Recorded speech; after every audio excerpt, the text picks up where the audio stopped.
Танымал әнші Төреғали Төреәлі өнердегі әріптесі Ерке Есмаханға өлең арнап, қуанышымен құттықтады.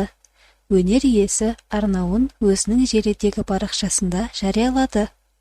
Ерке қыз, күн қыз, жұлдыз қыз, Алла қосыпты айыңмен. Алла қосса біз кімбіз, бақытты бол райыммен.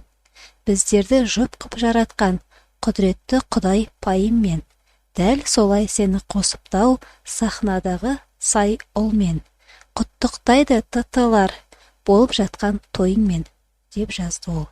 Желі қолданушылар Төреғалиға қошемет сөздер айтып, әншілердің сыйластығына сүйсінді.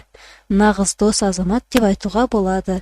Шын көңілімен жыр арнаған азамат, есті жігіт өлең жолдармен тілек айтыпты. Жарайсың, керемет тілек деп жазды желідегілер.